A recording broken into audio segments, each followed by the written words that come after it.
so you have all of these ethical problems cropping up around a technology like IVF that we didn't have prior to the technology. We didn't have to worry about mailing actual babies to actual pedophiles prior to IVF and surrogacy. Yeah. And once we have artificial wombs, it will become a bigger problem because there isn't even a human involved. So then that raises the question, if having a child in a mother's womb actually gives it some sort of healthy psychological Yes. ties to the mother, right? Are we going to have hundreds and hundreds of babies born through artificial wombs and then realize, whoops, we just made hundreds and hundreds of narcissists and psychopaths that are going around murdering people because they're not psychologically healthy because they weren't in a womb with a mother giving them the psychological health that tends to happen between a mother and a child.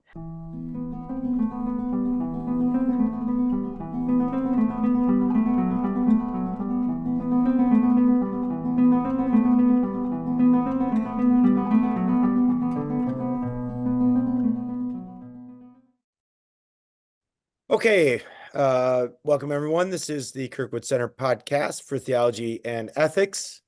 Although maybe today we might call this podcast the Kirkwood Center podcast for technology and ethics. And we're going to do part 2 here of a discussion that we started last week with our good friend of the Kirkwood Center. At least I hope she's a good friend of the Kirkwood Center. I don't know. I haven't asked her recently.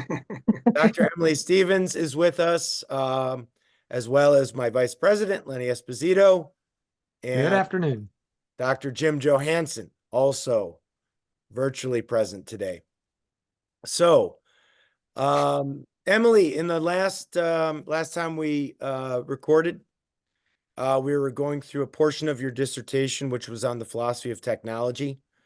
And specifically, you were looking at the work of Don Eide, who's a philosopher of technology, and this related to a bigger project you're doing on ethics in bioenhancements, right? In the enhancement technology that is going to basically at some point turn us all into cyborgs.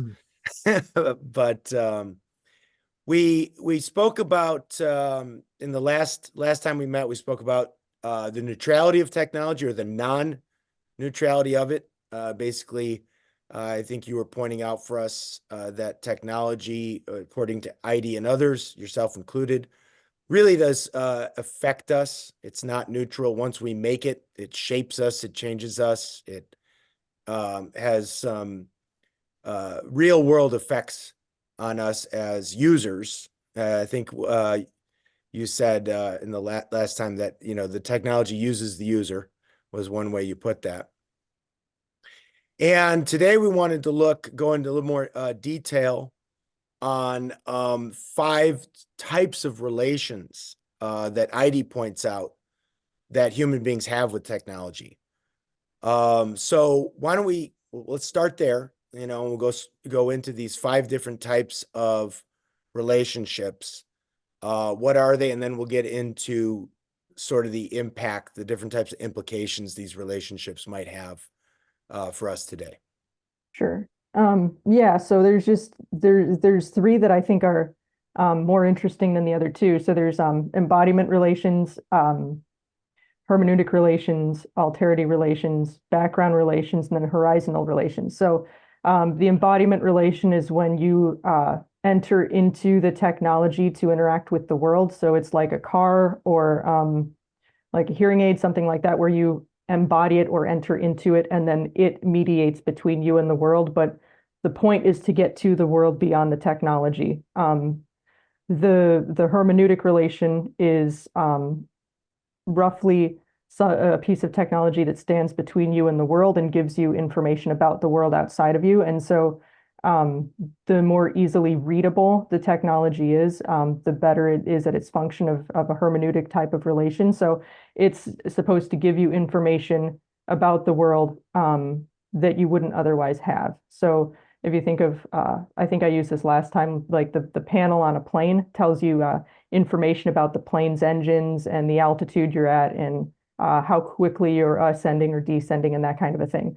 And whether your landing gear is out and all of that kind of information. So its point is to stand between you and the world and for you to look at it rather than the world past it, if that makes any sense. The alterity relation is roughly something that is other to you, that once you animate it, it's supposed to interact with the world, but not necessarily you. So it's not something that once you animate it, it's other to you and doesn't need you anymore to keep it going. So it's sort of out there in the world. ID uses a spinning top as an example. So once you spin the top, it goes without you needing to interfere with it, and you just sort of watch it do its thing. Yeah, so her background relation is something like the noise that a refrigerator makes. So it's just sort of there in the background. It doesn't really do much. It's just sort of there, like light bulbs illuminate the room. You don't really notice them because they're in the background. And I mean, you can pull them into sort of the awareness that you have of the world, but their point is not to be noticed. It's to fade into the background and to do its thing without you intervening or noticing it. The horizonal relation is sort of like an embodiment relation, but past it. So it's something that and it sort of enters into your body and influences you or sort of gives you back something that you lost, right? So like if you think of a hip replacement, that gives you your mobility back after you've lost it from either, arthritis, degeneration, that kind of thing, or an accident or something like that. So the horizonal relation is something, it gets its name from the understanding in phenomenology of the horizon. So the horizon's out there, it's something you can't see past. So it tends to be once you've entered into the relation with the technology in that way, it just sort of is there. You can kind of bring it into phenomenal awareness if you really try to, but some of them you kind of can't. So it's kind of there, but it's kind of not, and it gives you some sort of advantage. So or it fixes something. So for ID, a filling would be an example as well. So like a hip replacement, a knee replacement, a filling. So like you can run your tongue over the filling and feel, oh, this feels different from other teeth, but you're not aware of it like 90% of the time. You don't sit there and like after it's not new, right? Everybody, when they get a filling the first time, you kind of notice it for a while, but then it sort of goes away. So yeah, so roughly those are the 5 different relations. I think the most interesting ones are the first 3. Okay. Well, Yeah, let's I know that's like information overload, but well, yeah, let me just restate them then. So the first one you call ID call, and there may be more, right? These are the yeah, ones that he's sort of identified and categorized. But so the first one was called the embodied relationship or embodiment relationship. And he used the example of a car. So you're actually in the piece of technology. yeah, And that is allowing you to maneuver around the world. You said it's almost like it can be kind of an extension of your capacities. Like if I'm in a car, I can move a lot faster, get to places quicker than if I'm just on, with no technology, just on foot. So the car is enhancing my capacities of movement, right? And yeah, I'm literally in the thing. yeah, yeah. Is another example he has of this is a blind person's cane. So you experience the world through the cane. Yeah. Okay. Cochlear implant would probably be a much Yeah, more apt. Something that you don't think of, like if you're driving a car, you're not looking at the dashboard all the time. You're actually looking at the world around you as you're going, but the vehicle is the thing that makes you able to take in all those items and do so in an appropriately speedy way. yeah, and it's also like mediating your experience, right? So you feel the road through the car. So when you hit a pothole, that's a really obvious example of the car sort of mediating the road through or mediating your experience of the road.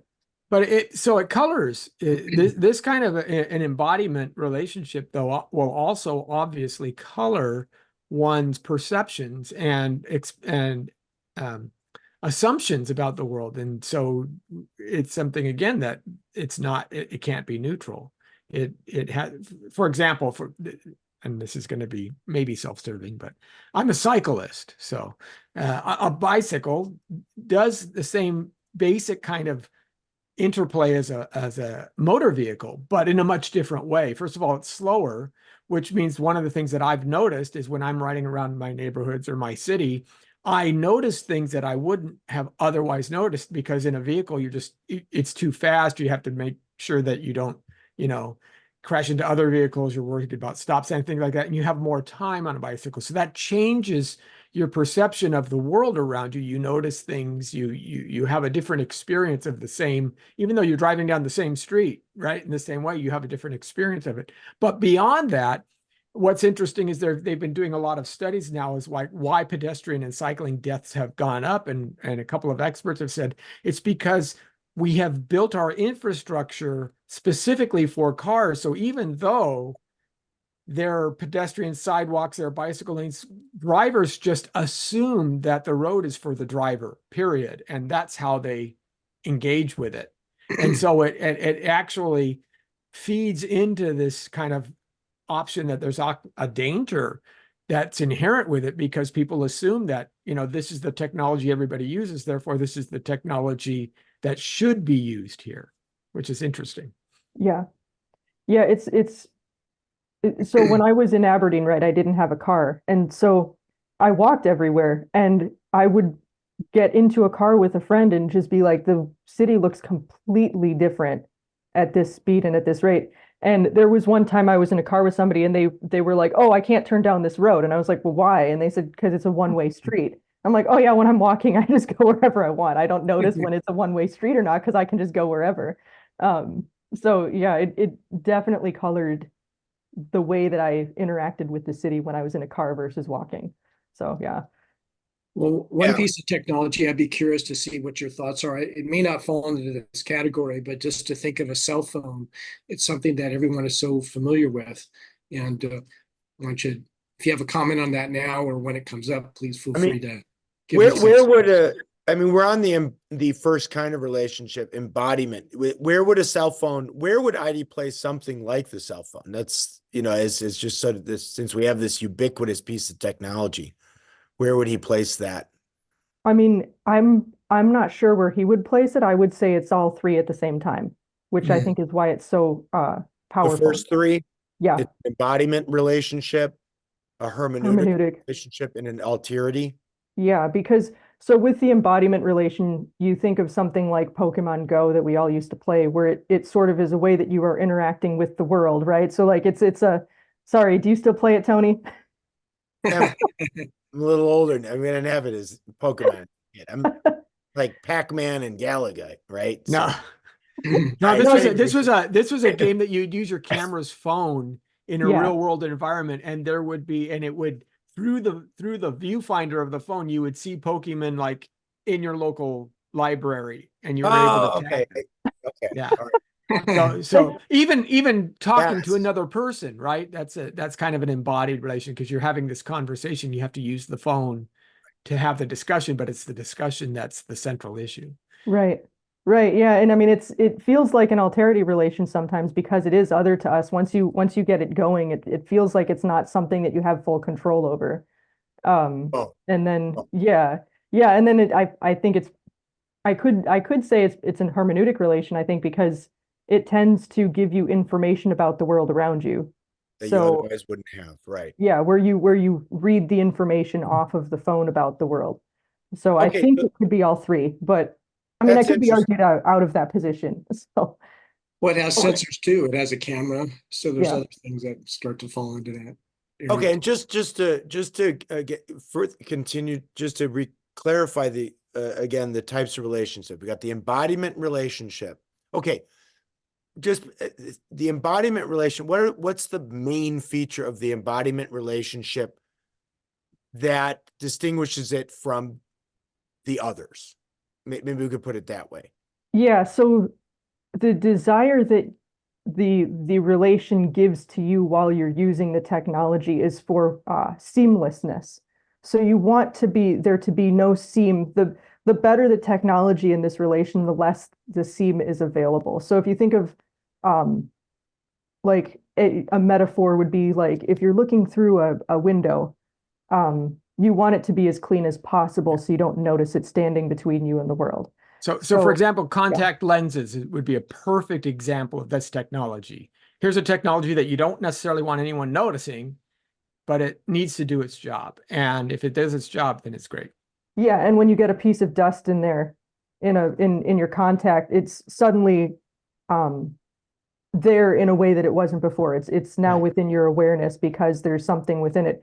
But there's also the desire for it to be seamless, but then for it also to still give you the power that it's giving you. So you want the power without the technology there. So it's changing how you perceive what your body should be doing within the relation because you want the power that it's giving you or whatever it is that it's giving you, you want that, but you also don't want the technology to be visible to you. So you want it to be seamless, but also there. So it's kind of like a contradictory desire. So yeah. Okay, so the cell phone is I'm in an embodiment relationship to the cell phone in virtue of it sort of enhancing my capacities and abilities, but I'm still aware of the cell phone when I use it. So it's not quite seamless, but maybe some kind of future version of the cell phone where all the technology of the cell phone is put into a chip and then inserted into my cerebral cortex or whatever. Right. Right. Now And that's it's a seamless embodied relationship.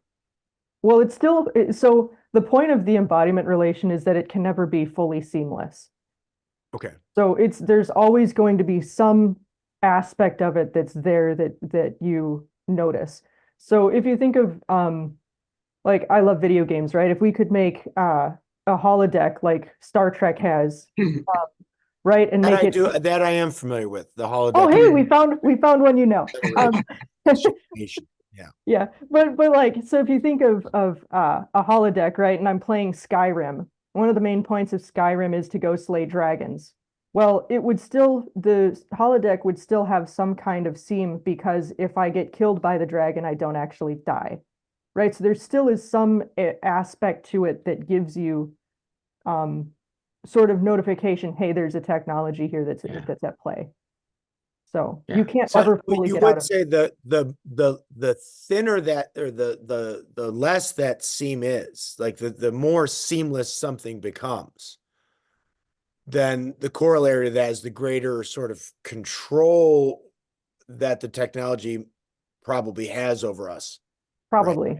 probably. Yeah, I would say probably. Okay, so that's the embodied Embodiment. Yeah. relation. Okay. Since you mentioned the holodeck, one of the things that's common about that, at least my understanding, is it's the visual and the hearing, but all the other senses, at least smell and taste, typically aren't part of that equation. And so we're limiting the sensual awareness of what we are in that environment. Yeah, that if I'm remembering my Star Trek canon correctly. Yeah, I I can think probably help you out on this one. well, no, Yeah. I think you're right that smell and taste are not there because you can taste a holographic thing and it doesn't have a taste. But touch is something that it's managed to give to There you. there So were noticing there were too. different intensity levels that they could Mhm. turn the holodeck up to because they would also do training exercises in there. Right. Yeah. So Right. there's one example where they knew they had to, explore spelunk this cave on this planet, Worf and Picard and everything. But they recreated it first on the holodeck with as realistic as possible with a relative level of danger level, threat level. So that if they fell, they might actually get hurt in the holodeck, but not too much. So there would be on the holodeck at least there was sort of at least sensations of touch, right? Right. Yeah, that's what I was thinking is I don't think it has smell or taste, but touch, hearing and visual, I think are the three senses that you can have on the holodeck. Well, and I don't know. I've heard stories of some virtual reality kind of things that you can step into now. One was like a racing one. I had some friends over a couple months ago at Bible study. They were talking about it, and they were just going on about how realistic it was, how much you really felt like you were in the Indy 500, driving in this race car. It was really like a full blown sensory experience, sight, sound, hearing, maybe touch, because you got the things on. So, I mean, not taste, I suppose, but I mean, with just virtual reality, would that count as well as just embodiment relationship? You're putting yourself into one of these machines that gives you these incredibly vivid experiences. I think it would be an embodiment relation and an alterity relation combined together because it's other from you. Okay. Yeah. So yeah, I think it would be both of those. Okay. So, all right, now let's the other one. Okay, so we've talked a little bit about the embodiment relationship. The other one that you thought was especially important to discuss was the hermeneutic relationship then. And you used, or Heidi used, the example of the panel on an airplane, right? All the Right. instruments that, All the gauges. yeah. Yeah. So let's go into that one a little bit more as well then. Yeah. So that one stands between you and the world. So it's something that gives you information about the world that's out there that you wouldn't have otherwise had. So, I mean, you can think of MRI scanners, CT scans, infrared. Uh, there are other sorts of like I know he uses I think it's the moon is where they went and scanned like different mineral composites and then made a map of that was colorized based on which mineral deposits were where. So like that's giving you a readout that you can look at and quickly get access to the information that you would have normally had to do more digging to get to. So yeah, so like those are some of the examples he gives. Well, Yeah, as this you give one, interpretation, I think of a couple other things, from the theological side is like it's a way of helping you interpret, explain, give you what something means, and that technology is immediately mediating that for you. So you mentioned the idea of colorizing. I recently been watching some movies and they talk about deep sea exploration. And one of the things they found is like you could look through this little tiny portal. And what happens is we found more people were staring at the screen that had, enhanced visualization of what was going on, that was more appealing to individuals. So they felt more comfortable going to the technology and letting that mediate, interpret what it was, maybe even actually superimposing some other digital information that would give you more insight into it. And people get very comfortable with that kind of an experience where they would actually prefer that enhanced, that interpreted reality rather than the real thing. Yeah, that seems right.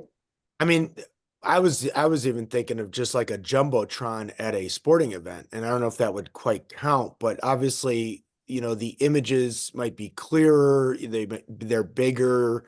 So, I mean, I don't go to a lot of sports anymore, but I imagine that they put these big jumbotrons over the court or over the field, and most people are probably looking at those as opposed well, to the actual playing. I don't know, but I've heard the stat from several from a megachurch group who have said that if you sit farther away than the first 7 rows from the pastor's pulpit, you're probably looking at the screen rather than the pastor, yeah. which is interesting in church. But here's the thing, which is I was really fascinated with this area of your dissertation. I have to say, it was really interesting to read because I start thinking about some of these things. And the hermeneutic relationship actually can be more limiting, and obviously by its nature, because it's interpreting the world for you.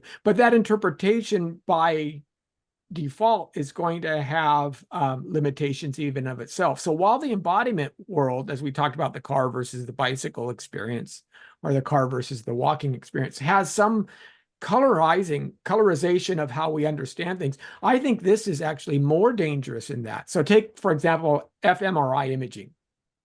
And this is, of course, in neuroscience, a big field where people are starting to say, here are the language centers of your brain. Here is where you do higher order processing, things like that.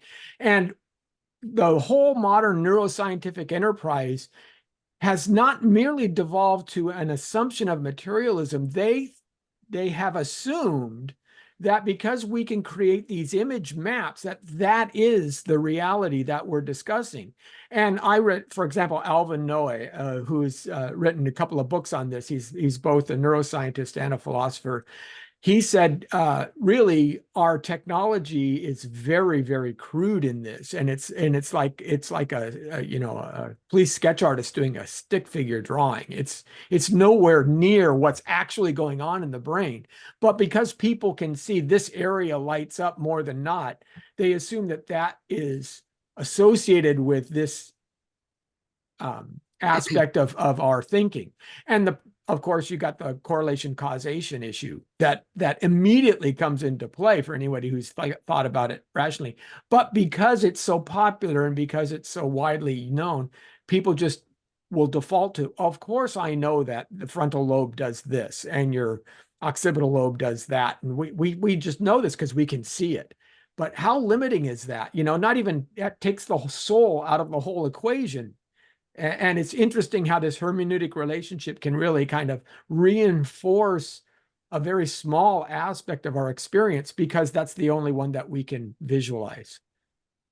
Yeah, and that's one of the points Heidi makes, right? Is like it takes certain senses and makes them more easily accessible, and so it slowly sort of backgrounds the other senses to the point that you now think the one relationship that, or the one sense that's being sort of enhanced is the most important sense, right? So like you're saying, well, we can see, so the visual of the brain is what we're looking for now because, well, the visual is more important than other senses are. And so because we can get the visual of the brain, we now sort of prize what that information is. So, yeah. We talked last time about too, how then if you can cast doubt on the sense of vision, the reliability of vision, then you start to cast doubt on the whole experience itself and whether it was veridical or not. Yeah. Okay, so that's so we got the embodiment relationship. So I was thinking again, let's go back to the idea of the car. So the car is probably also there's probably going to be, most technologies, there's going to be combinations of various relations, right?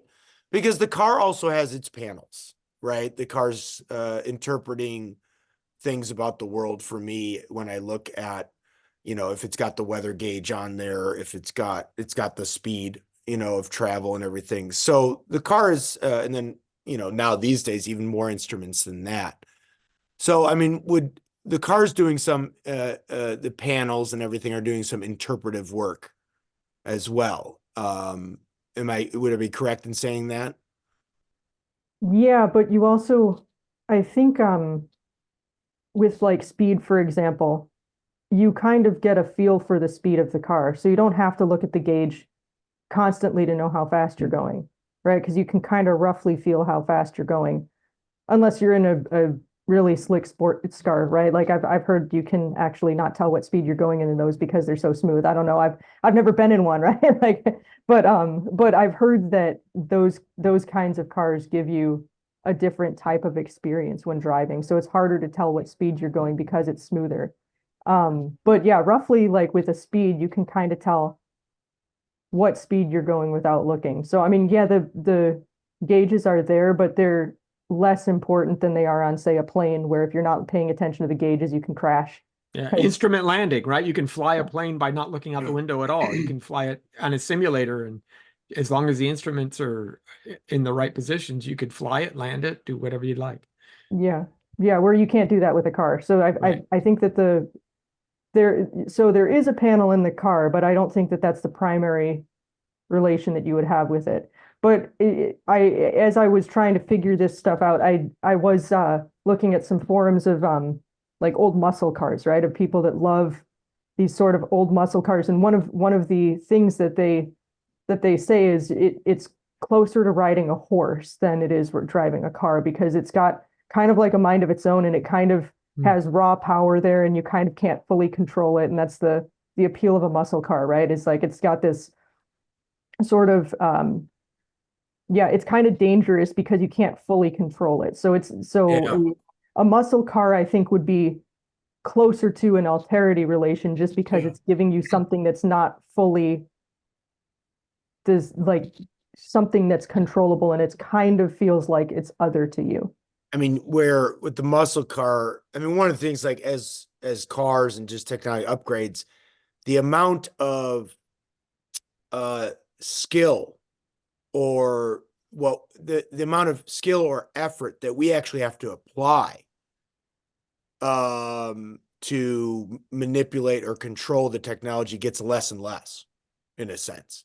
So it was the case. I mean, driving used to be a skill, right? And you had to be good at it. And there's you still be bad drivers, but the technology, as the technology of the cars gets more and more sophisticated, you don't really have to be. It's kind of like anybody can do it, right? And then, but so might even be like the difference between manual and automatic transmission, where when I used to drive in Europe and had a manual transmission, there's just a lot more interaction with the technology where you realize I'm driving this car.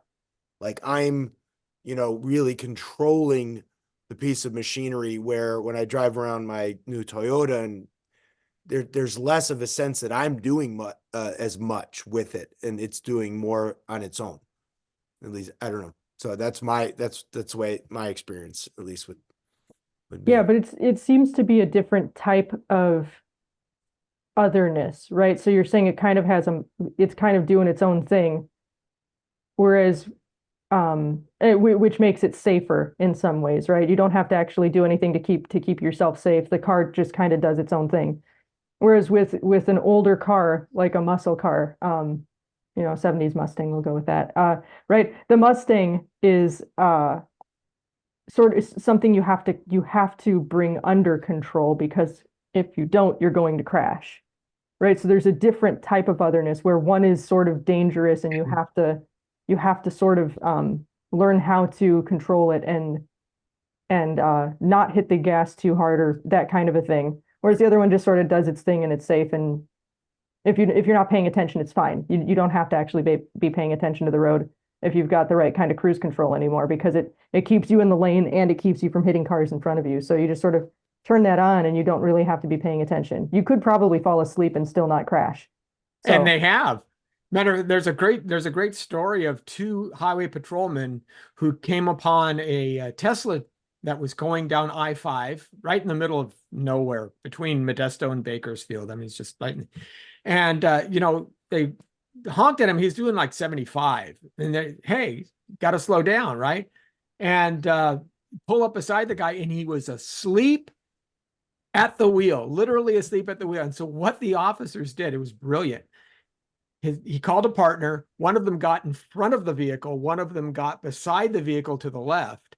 And they both gradually just reduced their speed, and they brought the Tesla to a stop because the computer system was programmed in such a way as the vehicle will slow down with merging traffic. And they were able to wake the guy up after pulling him over by doing that, so it was an amazing story.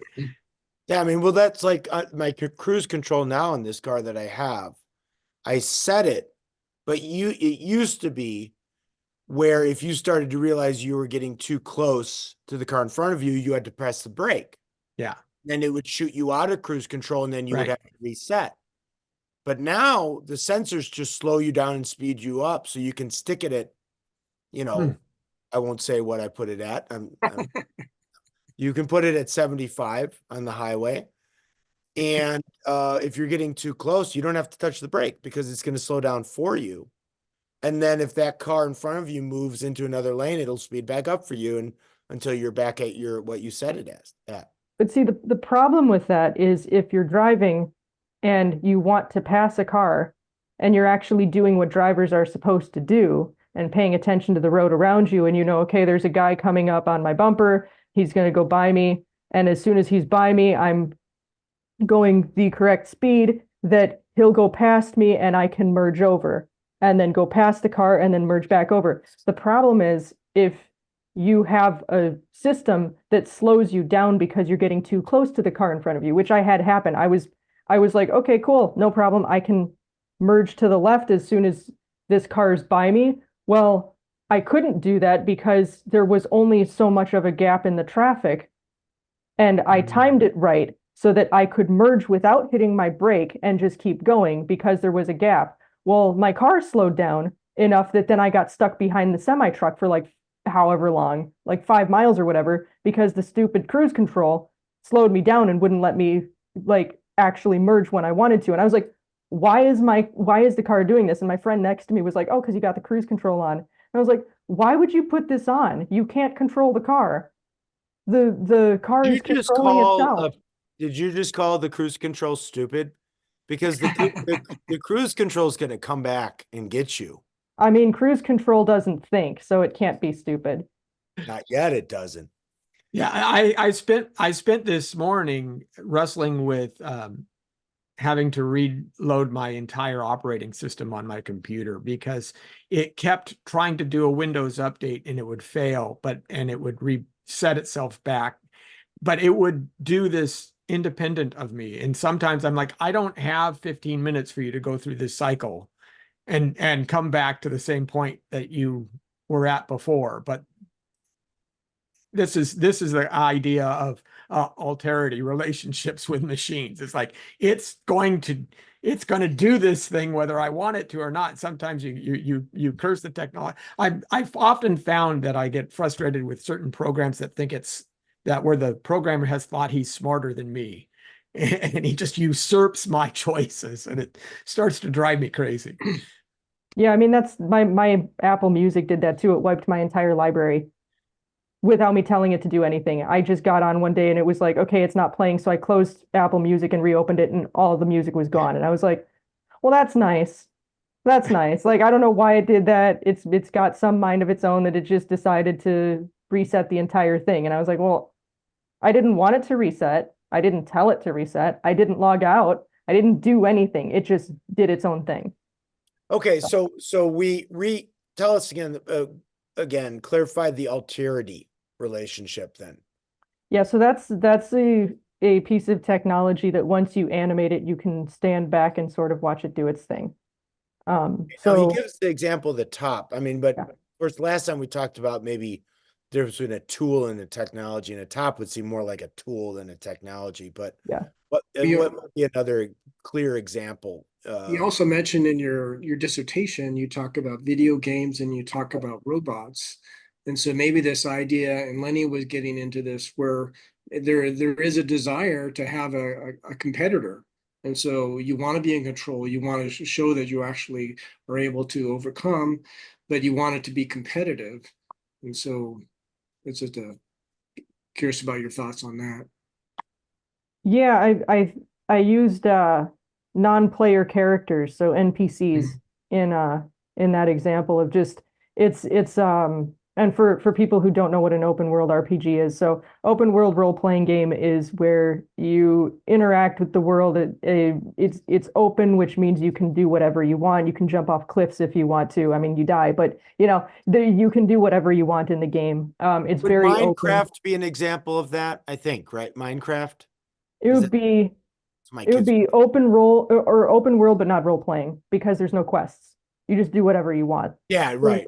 Yeah, so in an RPG, you have quest lines that you complete, and so there are main quests and side quests, and yes, I'm showing my nerdiness. But so anyways, with an NPC, it's a non-playable character, but it shows up at specific points in plot lines and quest lines to help tell you information that you need.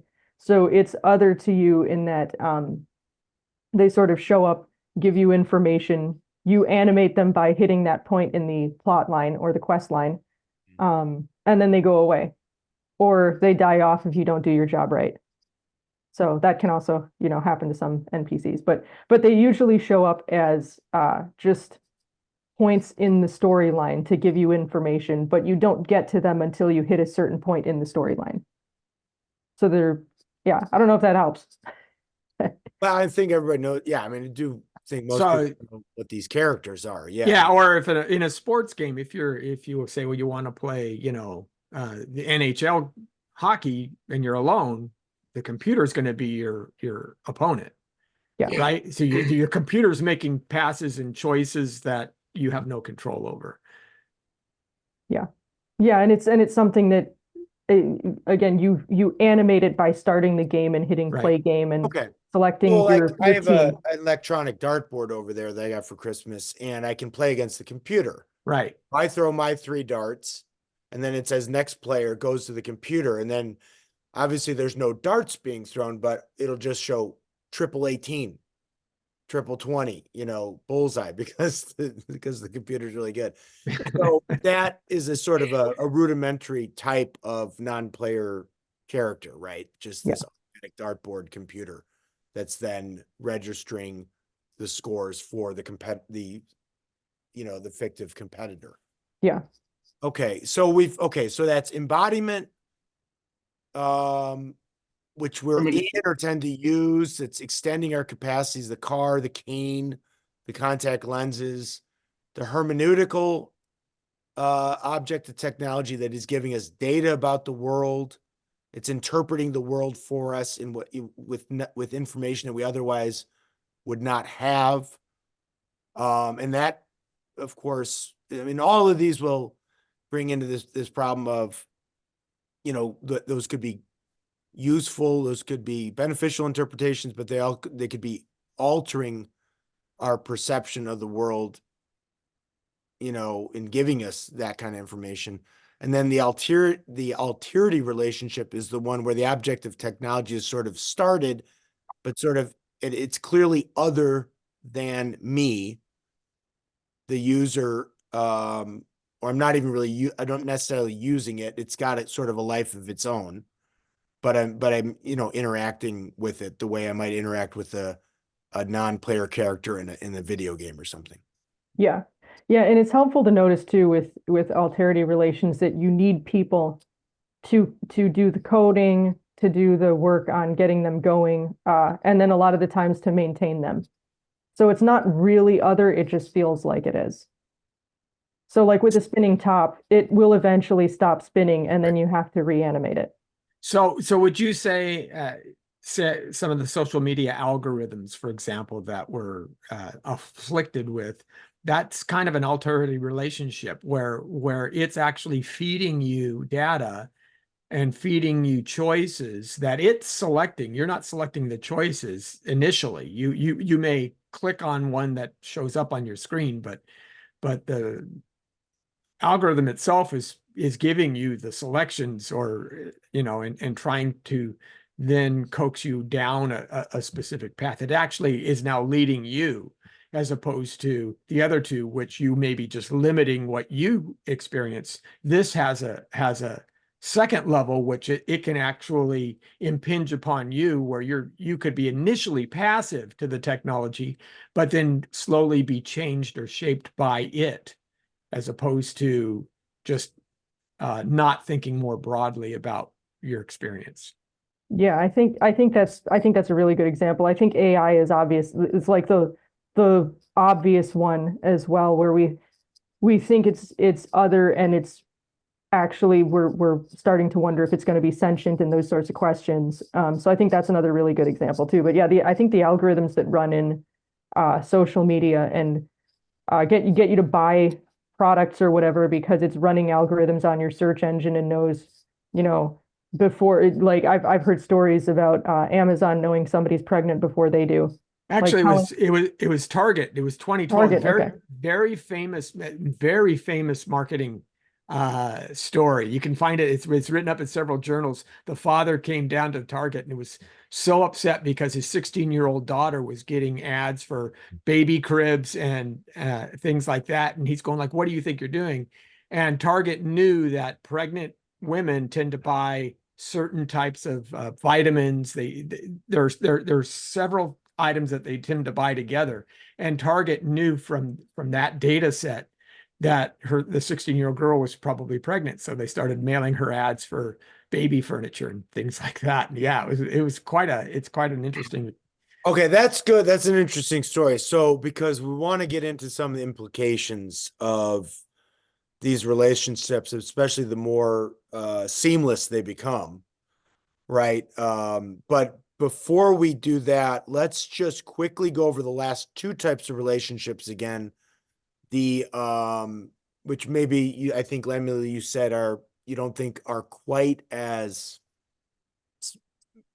significant, but there is the background relation and then the horizontal one, which maybe we need a little bit more clarification on those two.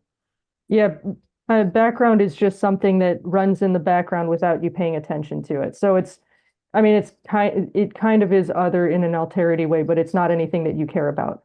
So it's just sort of like a light, like I said, a light bulb, your furnace running, fans, All the that things sort that of thing. just kind of provide the environment Yeah. around Yeah, they us. just sort of go reduce into the background and you don't like they're not really doing much of anything. They're just sort of there.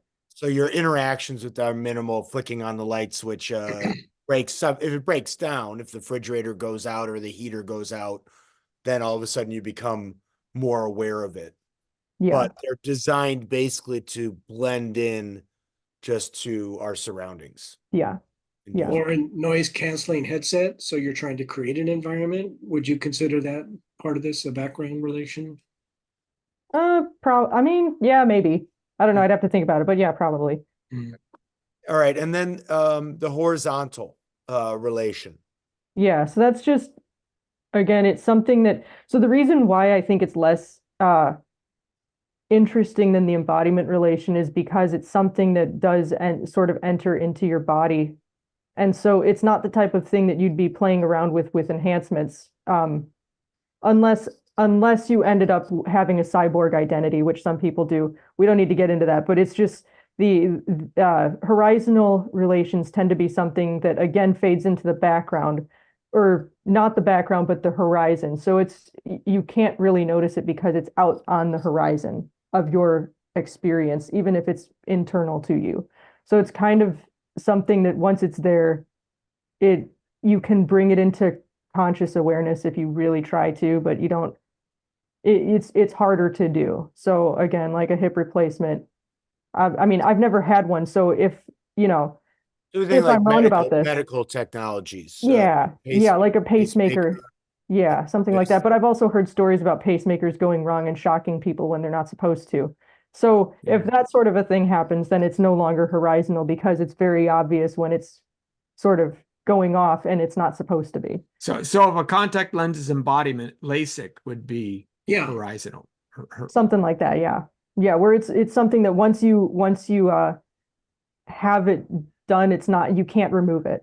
It's just there. Mhm. So yeah. Okay. All right. I mean okay. So yeah. So if I had like PRK surgery, that was done. My eyes are now just they're a certain way because of that surgery, but there's nothing in them, right? It was Right. just a corrective procedure. But then but then the crowns on my teeth, I mean, I'm totally unaware of them unless they break, right? But that is different because there is something there that is where with my eyes, it's not like there's anything there that's After you get the braces off, your teeth are straight.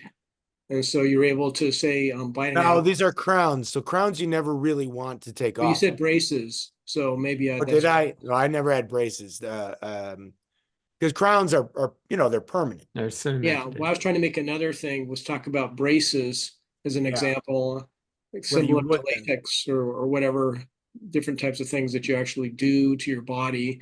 Some of these you're trying to do for your betterment. So Yeah. Well, no, yeah, right, for sure. Okay, so look, we've talked about 5 categories of relations.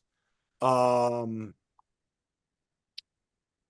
I think we want to get into some interpretation here. So you have a section on some of the implications. So why don't you, I don't know if you just want to let's start a conversation on some of the, I mean, I guess what we'd be worried about most would be the sort of the dangers or concerns associated with being too related to technology, right? I mean, what are the potential big losses here that we're thinking about or talking about? Well, so my project was specifically related to enhancements. So rather than go that direction, I think it would be helpful to sort of point out that each relation gives you a desire. And so if you know which relation you're standing in towards the technology, it's going to help you negate the power that it has over you or the sway that it has over you. So I think the way technology functions is it pulls you into its sway or the power that it has, and then sort of shapes you according to whatever ends it is that technology has.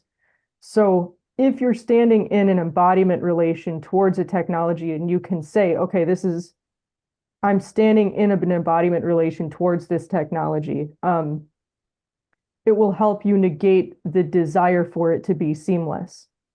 Because you realize, okay, the desire for it to be seamless in the first place is not my desire. It's the desire the technology is instilling within me as I use it. So one of the things that I have done that sort of helps keep things from being as seamless as they could be is I have a Mac computer and I have an Android phone, so that I have to intentionally make them communicate with each other when I want them to, so that they don't just automatically do it, right? So understanding the way that they're communicating with each other helps me keep them separate in a way that they wouldn't be otherwise. And it creates all sorts of problems, but every time a problem pops up between the two, I'm like, well, this is why I did it in the first place, so that I'm aware of what's going on and not having this seamless relation going on between me and the phone or between me and the computer and between the two of them. So yeah, I think that with like what Lenny was saying with the hermeneutic relation of realizing, okay, this is making me prize the visual in relation to the brain, right? And so then because I'm prizing the visual, I think that I know things about the brain that I might not actually know, but it's giving me a readout. And so I'm assuming that the readout is more accurate than the world past the readout.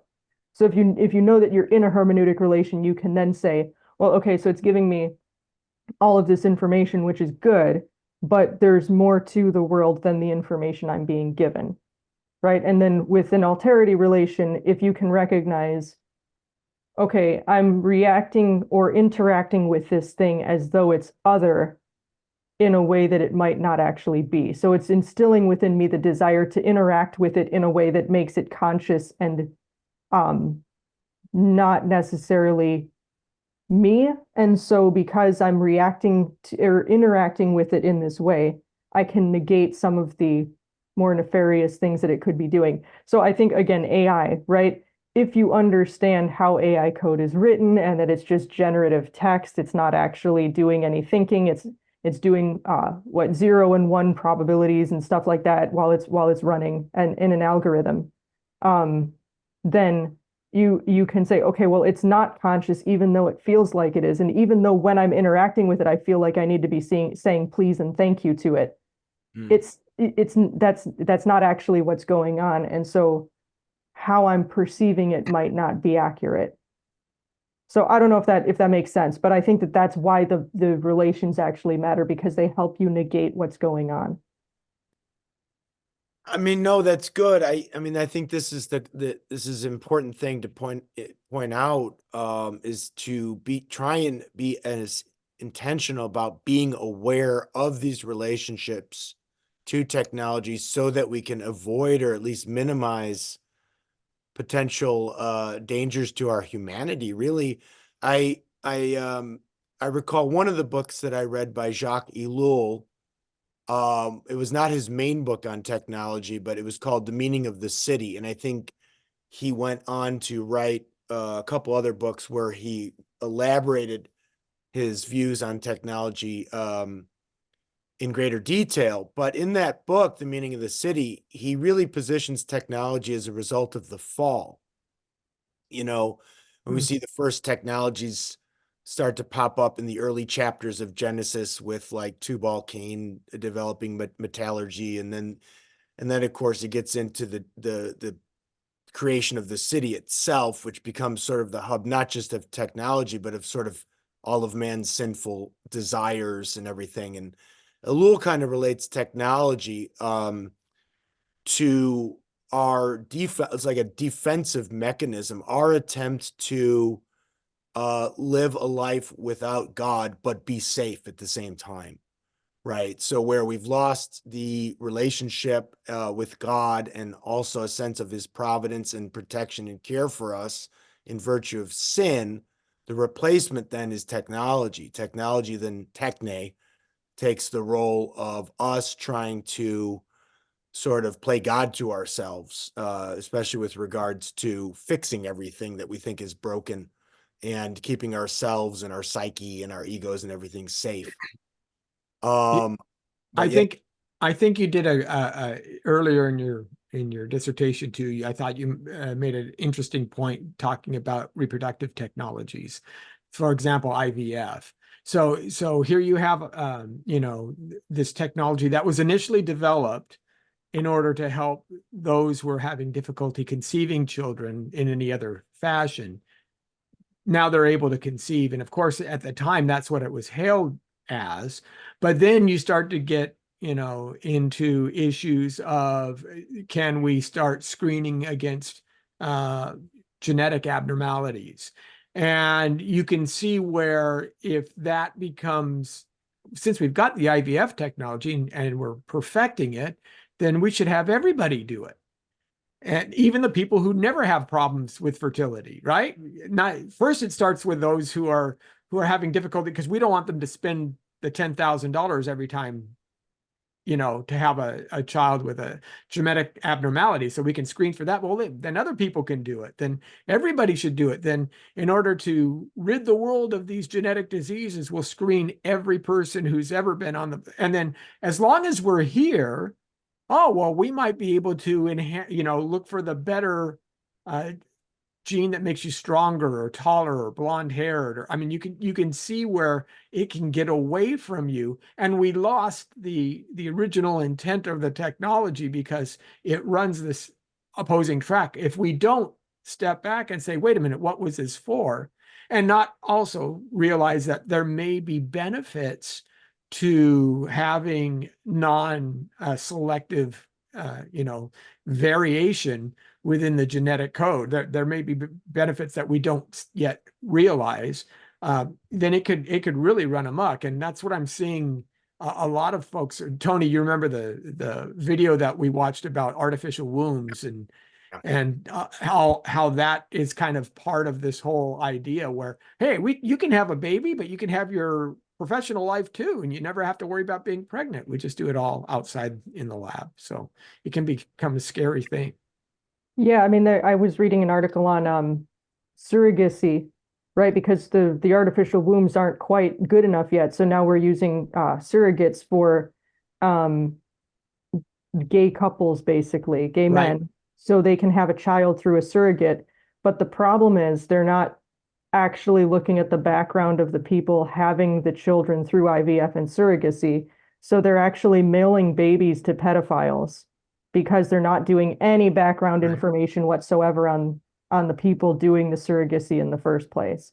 And I mean, then that raises all sorts of questions about, you know, this whether the surrogate is actually, should she be compensated? Because if you say yes, now you're allowing for buying of children, which seems an awful lot like slavery in some instances. You know what I'm saying? And like trafficking. So you have all of these ethical problems cropping up around a technology like IVF that we didn't have prior to the technology. We didn't have to worry about mailing actual babies to actual pedophiles. prior to IVF and surrogacy. Yeah. And once we have artificial wombs, it will become a bigger problem because there isn't even a human involved. So then that raises the question, if having a child in a mother's womb actually gives it some sort of healthy psychological Yes. ties to the mother, right? Are we going to have hundreds and hundreds of babies born through artificial wombs and then realize, whoops, we just made hundreds and hundreds of narcissists and psychopaths that are going around murdering people because they're not psychologically healthy because they weren't in a womb with a mother giving them the psychological health that tends to happen between a mother and a child. So you have all sorts of questions that And are it popping up might now. also affect the psychological health of the mother in not having had the baby in her womb, and to what kind of mother she's going to wind up being. Yeah. There's not as much It's a very chemical. narcissistic move to say, I want a baby, but I don't want all the difficult baggage that comes along with it, right? Yeah. I mean, so if you endure the 9 months of pregnancy and all the physical and emotional turmoil that goes through that, that prepares you to deal with the difficulties of having a child outside the womb and all the physical and emotional difficulties that goes along with that, right? So yeah, I mean, okay, we're opening up a huge can of worms. I mean, I think that a lot of what we just said would support Elul's view of technology as a result of sin. And I believe you mentioned, Emily, you had looked at some of his books, and he's got a very negative view on technology as a totalizing kind of thing that really does control us. I don't know if I want to go that far, because there is also either the sense that we have the communicable attribute of creativity that we share with our creator, and we are homo faber and the maker of things. But I think one thing we would want to impress in virtue of to the audience, in virtue of these different types of relationships is, and I always hate to put another thing on the average Christian's plate to deal with, because there's so many things to deal with, but is to be very aware of how we stand in relationship to technology, so that we can at least disrupt or minimize in some way through our intentionally thinking about and act about it, this way that technology has over us. Because we're clearly seeing all kinds of ramifications of it, right? I mean, it's not, as you said, I already said, and you point out in the dissertation, it's not neutral. One of the takeaways I picked up from what Emily has been sharing with us is we need to have some separation from technology. Some people talk about having a retreat and leaving your technology behind. I thought your analogy with a Mac and an Android phone, maybe it gives you some way to have that separation, and just to be mindful of, God created things in a certain way, and we don't want to have the technology get to a point where we don't even hear those themes and do whatever it might be. We talked a little bit about the holodeck, and so we were meant to bond with people, not a computer character or whatever. And so we talked about the womb, even that there's supposed to be that bonding between the mother and the baby.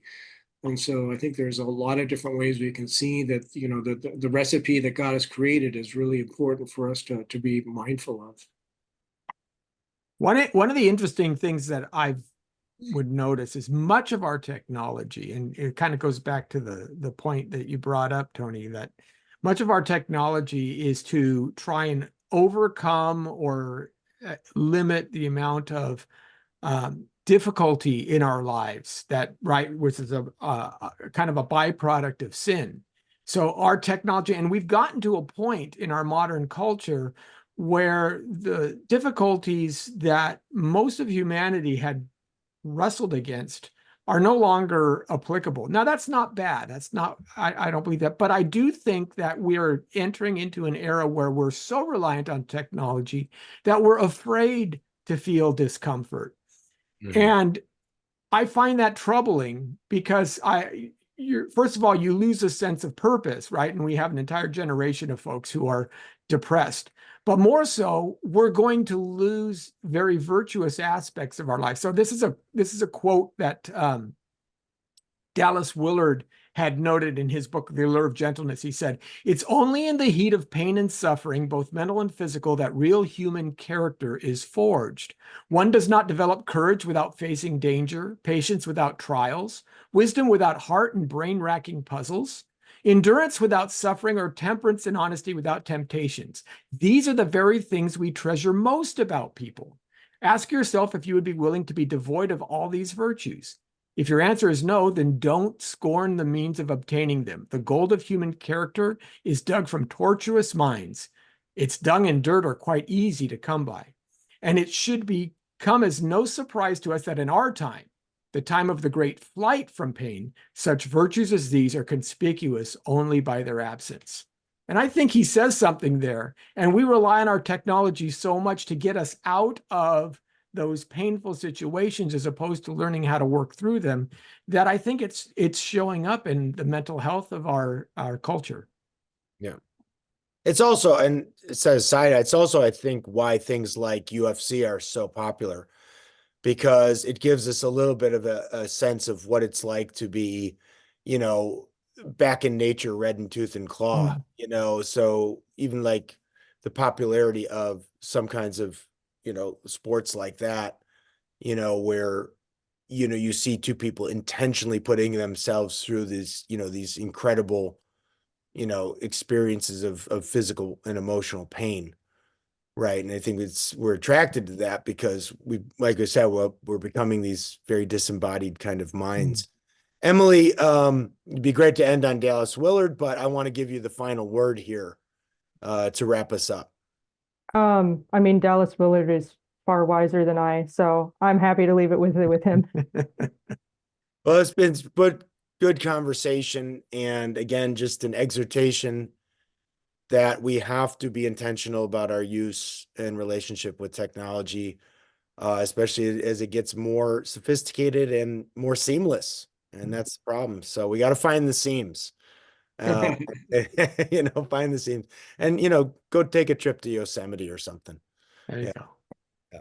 Okay. All right, guys, thanks so much. Emily, it was good to see you again. And yeah, God bless. And we'll do it again soon. Yeah, thanks for having me. All right. Thanks. Take care. Bye-bye.